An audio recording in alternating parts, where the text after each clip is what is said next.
തരംഗം ജൻവാണി, റേഡിയോ ജൻവാണി.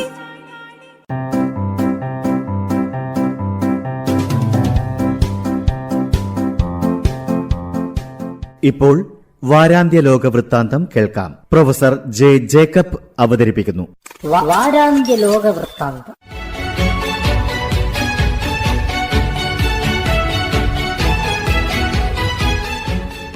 എല്ലാ മാന്യ ശ്രോതാക്കൾക്കും ലോകവൃത്താന്തത്തിലേക്ക് സ്വാഗതം. രാമക്ഷേത്രവുമായി ബന്ധപ്പെട്ട തർക്കങ്ങൾ കോടതി തീർപ്പാക്കുകയും പുതിയ ക്ഷേത്രം നിർമ്മിക്കുകയും തിങ്കളാഴ്ച മുതൽ ആരാധനയ്ക്കായി തുറന്നു കൊടുക്കുകയും ചെയ്തു. രാമജന്മഭൂമിയിൽ ഒരു ക്ഷേത്രം നിർമ്മിക്കുക എന്നത് കോടിക്കണക്കിന് ഭക്തന്മാരുടെ സ്വപ്ന സാക്ഷാത്കാരമാണ്. ബുദ്ധന്മാർക്ക് ലുംബിനി വനവും ക്രിസ്ത്യാനികൾക്ക് ബത്ലഹേമും മുസ്ലിങ്ങൾക്ക് മെക്കയും പുണ്യസ്ഥലമായിരിക്കുന്നത് പോലെ അയോധ്യ ഹിന്ദുക്കൾക്ക് പുണ്യസ്ഥലമാണ്. ബഹുഭൂരിപക്ഷം വരുന്ന ഒരു വിഭാഗത്തിൻ്റെ സന്തോഷങ്ങളിൽ പങ്കെടുക്കണ്ട എന്നാണ് പ്രതിപക്ഷ കക്ഷികൾ തീരുമാനിച്ചത്. ഭരണകക്ഷി ഇതിനെ രാഷ്ട്രീയ പരിപാടിയാക്കി എന്ന കാരണം പറഞ്ഞാണ് ഉദ്ഘാടന ചടങ്ങ് പ്രതിപക്ഷം ബഹിഷ്കരിച്ചത്. നാട്ടിലുടനീളം നടക്കുന്ന മതപരമായ ചടങ്ങുകളിൽ ഇവർ പങ്കെടുക്കാറുണ്ട്. തന്മൂലം ഇപ്പോഴത്തെ ബഹിഷ്കരണത്തെ ഹിന്ദുമതത്തോടുള്ള വിരോധമായിട്ടാണ് ഭരണകക്ഷി പ്രചരിപ്പിക്കുന്നത്. പ്രധാനമന്ത്രി മുഖ്യ കാർമ്മികനായി എന്നതാണ് മറ്റൊരു വിമർശനം. ഉദ്ഘാടകൻ അഥവാ മുഖ്യ കാർമ്മികൻ ആരായിരിക്കണം എന്ന് തീരുമാനിക്കേണ്ടത് ഇതുമായി ബന്ധപ്പെട്ടവരാണ്.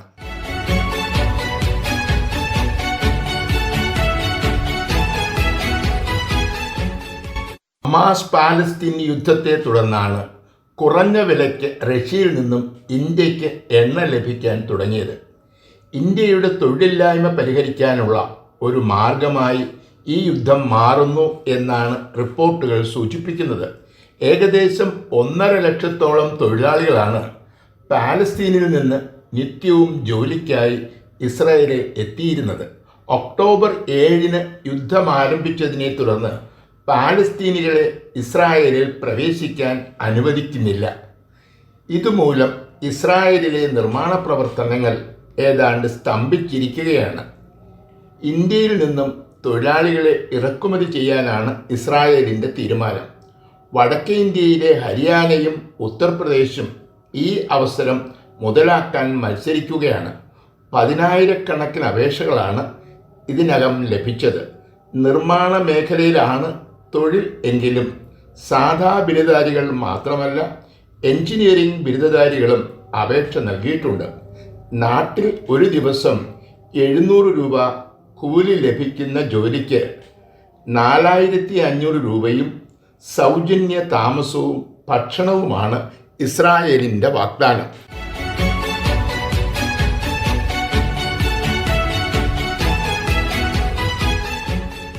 റഷ്യയെ സാമ്പത്തികമായി തകർക്കുക എന്ന ലക്ഷ്യത്തോടെയാണ് അമേരിക്കയും സഖ്യകക്ഷികളും ഈ രാജ്യത്തിനുമേൽ സാമ്പത്തിക ഉപരോധം ഏർപ്പെടുത്തിയത്.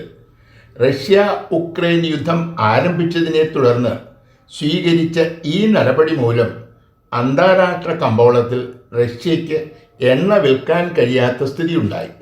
വലിയ വിലക്കുറവിൽ എണ്ണ വിറ്റഴിച്ചുകൊണ്ടാണ് റഷ്യ ഈ പ്രതിസന്ധി പരിഹരിച്ചത്. ചൈന, ഇന്ത്യ തുടങ്ങിയ രാജ്യങ്ങൾ റഷ്യയിൽ നിന്നും ഇറക്കുമതി ചെയ്യുന്ന എണ്ണയുടെ അളവ് വൻതോതിൽ വർദ്ധിപ്പിച്ചു.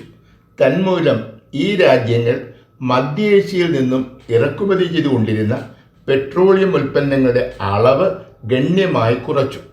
സൗദി അറേബ്യ, ഖത്തർ, ഇറാഖ് തുടങ്ങിയ രാജ്യങ്ങളെക്കാൾ കൂടുതൽ പെട്രോളിയം ഉൽപ്പന്നങ്ങളാണ് ഇന്ത്യയും ചൈനയും റഷ്യയിൽ നിന്നും ഇപ്പോൾ ഇറക്കുമതി ചെയ്യുന്നത്. സാമ്പത്തിക ഉപരോധം മൂലം റഷ്യയുടെ സുഹൃത്തുക്കളായ ഇന്ത്യക്കും ചൈനയ്ക്കും വൻതോതിൽ നേട്ടമുണ്ടായി. എന്നാൽ അമേരിക്കയുടെ സുഹൃത്തായ സൗദി അറേബ്യയ്ക്ക് വൻതോതിൽ വ്യാപാര നഷ്ടം ഉണ്ടായി.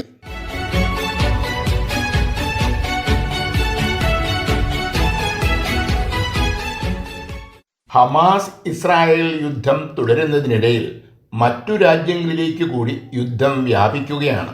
ശനിയാഴ്ച സിറിയയ്ക്കു നേരെ ഇസ്രായേൽ മിസൈൽ ആക്രമണം നടത്തി.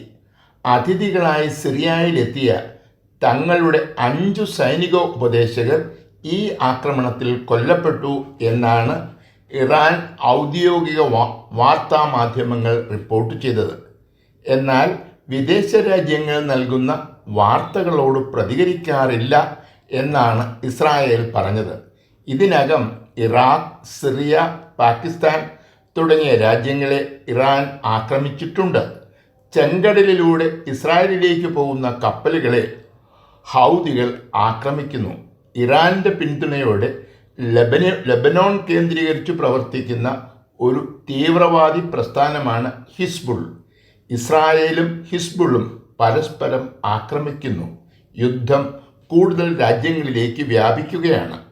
യുദ്ധം വ്യാപിപ്പിക്കുവാൻ താൽപ്പര്യമില്ല എന്ന് പറയുന്ന അമേരിക്ക ഇറാൻ സൈനിക താവളങ്ങളെ ആക്രമിക്കുന്നു.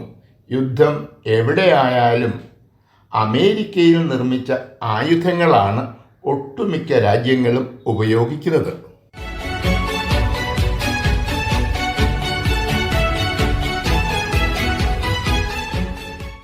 യുദ്ധം അവസാനിപ്പിക്കുവാൻ വിദേശ രാജ്യങ്ങളിൽ നിന്നു മാത്രമല്ല ഇസ്രായേലിനുള്ളിൽ നിന്നും പ്രധാനമന്ത്രിയുടെ മേൽ സമ്മർദ്ദം വർദ്ധിച്ചുകൊണ്ടിരിക്കുകയാണ്. കഴിഞ്ഞ വർഷം ഒക്ടോബർ 7 തടവിലാക്കിയ യഹൂദന്മാർ ഇപ്പോഴും ഹമാസിൻ്റെ രഹസ്യ താവളങ്ങളിൽ പീഡിപ്പിക്കപ്പെടുന്നു. യുദ്ധം അവസാനിപ്പിച്ച് ഇവരെ മോചിപ്പിക്കണം എന്നാവശ്യപ്പെടുന്ന യഹൂദന്മാരുടെ എണ്ണം അനുദിനം വർദ്ധിക്കുകയാണ്. ഗാസ മുനമ്പിനെ പാലസ്തീൻ രാഷ്ട്രത്തിൻ്റെ ഭാഗമായി അംഗീകരിക്കണമെന്ന് പല പ്രാവശ്യം അമേരിക്ക അടക്കമുള്ള രാജ്യങ്ങൾ ആവശ്യപ്പെട്ടിട്ടുണ്ട്. ബന്ദികളെ സൂക്ഷിച്ചിരിക്കുന്ന രഹസ്യ കേന്ദ്രങ്ങൾ കണ്ടെത്തി സൈനിക നടപടികളിലൂടെ തടവുകാരെ മോചിപ്പിക്കുന്നതിനെക്കുറിച്ചാണ് പ്രധാനമന്ത്രി ആലോചിക്കുന്നത്. ഗാസ ഹമാസിന് വിട്ടുകൊടുത്താൽ അത് ഇസ്രായേലിൻ്റെ സുരക്ഷയ്ക്ക് ഭീഷണിയാകും എന്നാണ് ബെഞ്ചമിൻ നെതന്യാഹു ചൂണ്ടിക്കാട്ടുന്നത്. യുദ്ധം അവസാനിച്ചാൽ പോലും ഗാസയിൽ നിന്നും സൈനികരെ പിൻവലിക്കില്ല എന്നും ഇസ്രായേൽ വ്യക്തമാക്കിയിട്ടുണ്ട്. ഗാസ മുനമ്പ് നഷ്ടമാകുന്നതിനെക്കുറിച്ച് ആലോചിക്കാൻ പോലും പാലസ്തീന് കഴിയില്ല.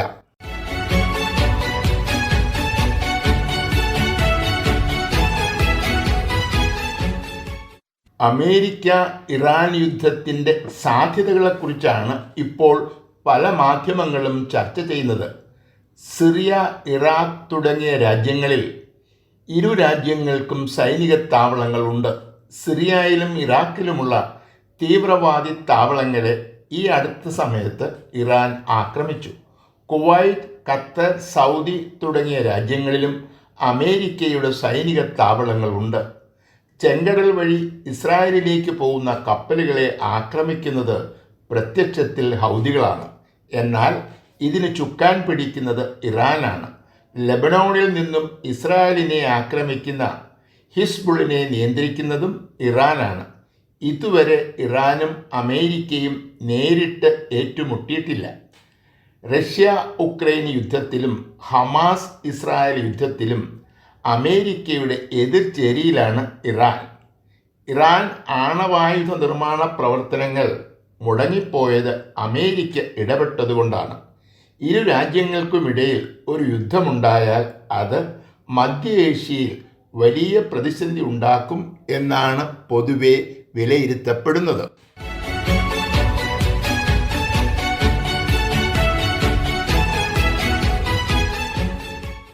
റഷ്യ ഉക്രൈനെ ആക്രമിച്ചതിനെ തുടർന്നാണ് ഫിൻലാൻഡും സ്വീഡനും നാറ്റോയിൽ അംഗമാകാൻ അപേക്ഷ നൽകിയത്. ഫിൻലാൻഡ് കഴിഞ്ഞ വർഷം നാറ്റോയിൽ അംഗത്വം നേടി. ഹംഗറിയുടെയും തുർക്കിയുടെയും എതിർപ്പ് മൂലം സ്വീഡന് അംഗത്വം നേടാൻ കഴിഞ്ഞില്ല. തങ്ങളെ ആക്രമിക്കുന്ന കുർദിസ്ഥാൻ തീവ്രവാദികളോട് സ്വീഡൻ മൃദു സമീപനം സ്വീകരിക്കുന്നു എന്നാണ് തുർക്കിയുടെ ആരോപണം. ഇതേ തുടർന്ന് തീവ്രവാദികൾക്കെതിരെയുള്ള നടപടികൾ സ്വീഡൻ ശക്തമാക്കി.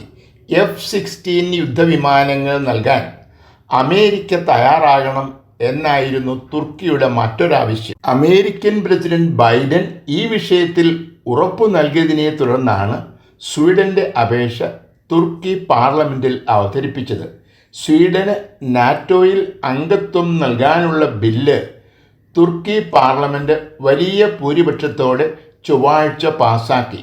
ഹംഗറി കൂടി അംഗീകരിച്ചാൽ സ്വീഡന് നാറ്റോയിൽ അംഗത്വം ലഭിക്കും. ഉക്രൈൻ നാറ്റോയിൽ അംഗമാകുന്നതിനെതിരെയാണ് റഷ്യ യുദ്ധം പ്രഖ്യാപിച്ചത്. ഇപ്പോൾ ഒന്നല്ല 2 അയൽരാജ്യങ്ങളാണ് നാറ്റോയിൽ ചേരാൻ തയ്യാറെടുക്കുന്നത്.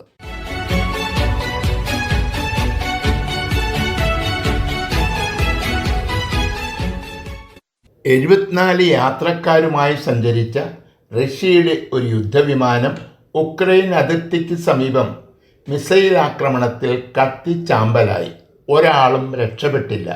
യാത്രക്കാരിൽ 65 പേർ യുദ്ധത്തിൽ റഷ്യ തടവുകാരാക്കിയ ഉക്രൈൻ പട്ടാളക്കാരും ബാക്കിയുള്ളത് റഷ്യക്കാരായ വിമാന ജീവനക്കാരുമായിരുന്നു എന്നാണ് റഷ്യയുടെ അറിയിപ്പിൽ പറയുന്നത്.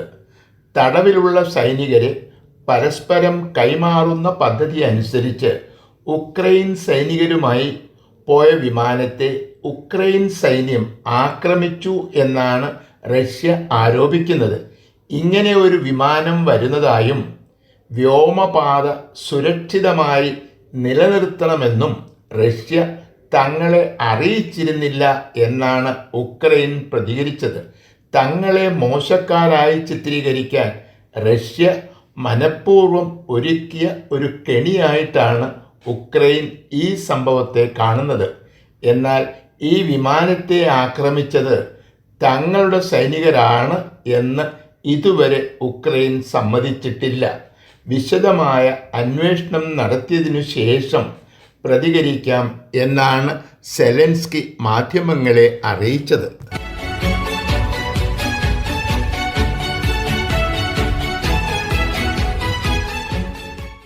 AfD എന്ന ചുരുക്കപ്പേരിൽ അറിയപ്പെടുന്ന ആൾട്ടർനേറ്റീവ് ഫോർ ജർമ്മനി എന്നത് ജർമ്മനിയിലെ ഒരു വലതുപക്ഷ രാഷ്ട്രീയ പാർട്ടിയാണ്. 10 വർഷങ്ങൾക്ക് മുമ്പ് രൂപീകരിച്ച ഈ പാർട്ടി ജർമ്മനിയിലെ ഒട്ടുമിക്ക സംസ്ഥാന നിയമനിർമ്മാണ സഭകളിലും കേന്ദ്ര നിയമനിർമ്മാണ സഭയിലും ഇടം നേടിയിട്ടുണ്ട്. തീവ്ര ദേശീയവാദം, മുസ്ലിമിനോടും കുടിയേറ്റത്തോടുമുള്ള എതിർപ്പ് തുടങ്ങിയവയാണ് ഈ പാർട്ടിയുടെ പ്രധാനപ്പെട്ട മുദ്രാവാക്യങ്ങൾ. യുദ്ധത്തിൻ്റെ പശ്ചാത്തലത്തിൽ കുടിയേറ്റത്തിൽ വലിയ വർധനവുണ്ടായി. തൊഴിലില്ലായ്മയും നാണയപ്പെരുപ്പവും വർദ്ധിച്ചു. ഒരിടത്തും ഭരണകക്ഷിയാകാൻ ഈ പാർട്ടിക്ക് കഴിഞ്ഞിട്ടില്ല. എന്നാൽ ഈ പാർട്ടിയുടെ ജനപിന്തുണ അനുദിനം വർദ്ധിക്കുന്നത് ആശങ്കയോടെയാണ് ഭരണകക്ഷി കാണുന്നത്. വിദേശികളായ ജർമ്മൻ പൗരന്മാരെയും അഭയാർത്ഥികളെയും നാടുകടത്തുന്നതിനെക്കുറിച്ചുള്ള ഒരു പദ്ധതി ഈ പാർട്ടി ആലോചിക്കുന്നതായി ഒരു വാർത്ത ക്രിയേറ്റീവ് എന്ന പത്രം പ്രസിദ്ധീകരിച്ചു. ഇതിനെതിരെ ഞായറാഴ്ച ജർമ്മനിയിലെ പല പ്രധാനപ്പെട്ട നഗരങ്ങളിലും വലിയ പ്രതിഷേധ പ്രകടനങ്ങൾ ഉണ്ടായി. യഹൂദന്മാരെ ഹിറ്റ്ലർ വേട്ടയാടിയതിനോടാണ് ഈ സംഭവത്തെ പലരും താരതമ്യപ്പെടുത്തുന്നത്.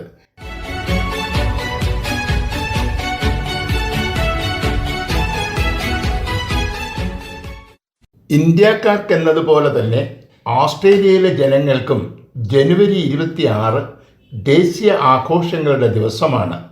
നമ്മൾ റിപ്പബ്ലിക് ഡേ ആഘോഷിക്കുന്നത് പോലെ ഈ ദിവസം ഓസ്ട്രേലിയൻ ഡേ ആയിട്ടാണ് ആ രാജ്യം ആഘോഷിക്കുന്നത്.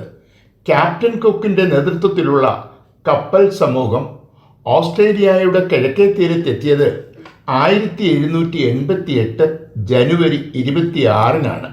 ഇതിൻ്റെ ഓർമ്മയ്ക്കായിട്ടാണ് ഈ ദിവസം ഓസ്ട്രേലിയയിൽ ആഘോഷങ്ങൾ സംഘടിപ്പിക്കുന്നത്. സിഡ്നിയിൽ ക്യാപ്റ്റൻ കുക്ക് വന്നിറങ്ങിയ സ്ഥലത്ത് ഇദ്ദേഹത്തിൻ്റെ വലിയ ഒരു പ്രതിമ സ്ഥാപിച്ചിട്ടുണ്ട്. വ്യാഴാഴ്ച ഈ പ്രതിമയ്ക്ക് നേരെ ആക്രമണമുണ്ടായി. 2019-ലും 20-ലും ഇതുപോലെയുള്ള ആക്രമണങ്ങൾ ഉണ്ടായിട്ടുണ്ട്. ആദിവാസികളാണ് ഈ ആക്രമണത്തിനു പിന്നിൽ എന്ന് എല്ലാവർക്കും അറിയാം. എന്നാൽ ഇവരെ കണ്ടെത്തി ശിക്ഷിക്കാനായി ഭരണകൂടം ഒരു നടപടിയും സ്വീകരിക്കാറില്ല. ഇവർക്ക് പ്രതിഷേധിക്കാൻ അവകാശമുണ്ട് എന്ന നിലപാടാണ് ഓസ്ട്രേലിയൻ ഭരണകൂടം സ്വീകരിക്കുന്നത്. ഓസ്ട്രേലിയയുടെ പിറവി ദിനമായിട്ടാണ് ഭരണകൂടം ഈ ദിനം ആഘോഷിക്കുന്നത്. എന്നാൽ തങ്ങളുടെ ഓസ്ട്രേലിയ മരിച്ചു തുടങ്ങിയ ദിവസമായിട്ടാണ് ആദിവാസി സമൂഹം ജനുവരി 26 കാണുന്നത്.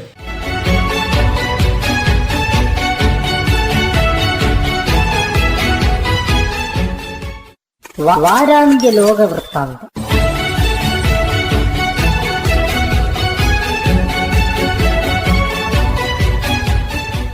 തയ്യാറാക്കി അവതരിപ്പിച്ചത് പ്രൊഫസർ ജെ ജേക്കബ്.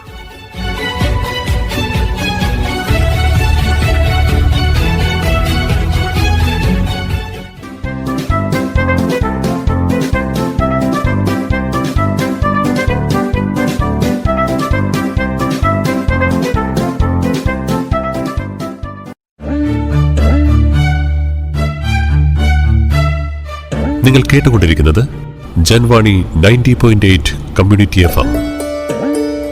അറിയേണ്ടതും കേൾക്കേണ്ടതും മാത്രം.